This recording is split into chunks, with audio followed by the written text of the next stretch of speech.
आज हम लोग करेंगे क्वेश्चन नंबर 27, जिसमें क्वेश्चन में कहा गया है कि M1 5 kg दे रखा है, M2 2 kg दे रखा है। तो इसका मतलब ये नीचे आएगा और ये ऊपर जाएगा, M2 ऊपर जाएगा। और F 1 न्यूटन का दोनों पे फोर्स काम कर रहा है, दोनों पे नीचे की तरफ काम कर रहा है। कहता है describe of motion M1 if string breaks but F continue. कहता है अगर स्ट्रिंग टूट गई तो फिर क्या होगा। तो देखिए, अब ये हमारा जो M1 है वो नीचे आ रहा है। तो जब नीचे आ रहा है और फोर्स भी नीचे लग रहा है, इसका वेट भी नीचे की तरफ होगा, तो हमारे यहाँ पर दो फोर्स नीचे काम कर रहे हैं। एक कौन सा काम कर रहा है, एक F काम कर रहा है, दूसरा उसका वेट नीचे काम कर रहा है। और टेंशन तो ऊपर की तरफ ही रहेगी।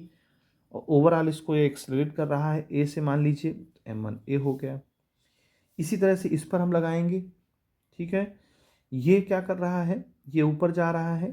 तो इस पर टेंशन ऊपर की तरफ, तो टेंशन हम पहले लिखेंगे, माइनस ये फोर्स नीचे की तरफ कंटिन्यू कर रहा है, और माइनस इसका वेट नीचे की तरफ जा रहा है। और एक्सेलरेशन अगर इस पर ए है तो वो हम लिख देंगे M2A।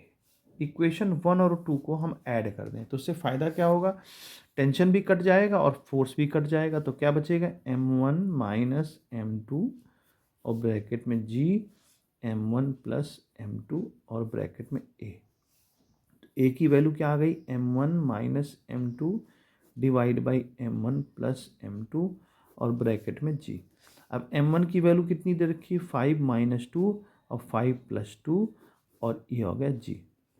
अब 5 प्लस 2 का मतलब ये हुआ कि 3/7 इंटू जी की वैल्यू दे नहीं रखी है तो हम उसको 9.8 ले लेंगे। तो 3 इंटू 9.8 डिवाइड बाई 7, जब इसको हम सॉल्व करेंगे तो आ जाएगा 4.2 मीटर पर सेकेंड स्क्वायर। ये हमारा एक्सेलरेशन आ गया, ठीक है। अब आगे बढ़ते हैं इस क्वेश्चन में।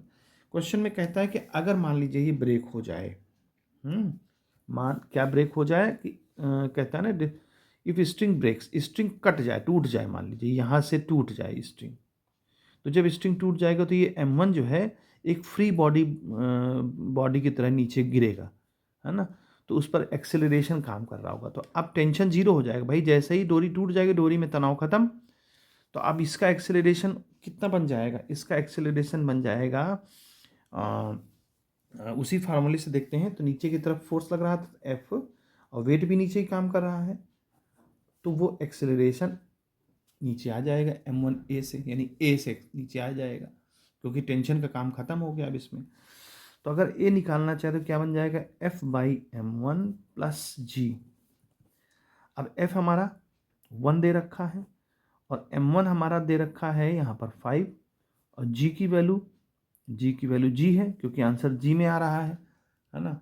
तो अगर हम इसको डिवाइड करें तो कितना आ जाएगा, G प्लस ये आ जाएगा 0.2 और ब्रैकेट में मीटर पर सेकेंड स्क्वायर। तो ये इसका जो है आंसर बनेगा अगर डोरी टूटती है तो। उम्मीद है समझ में आएगा बच्चों। Good bye.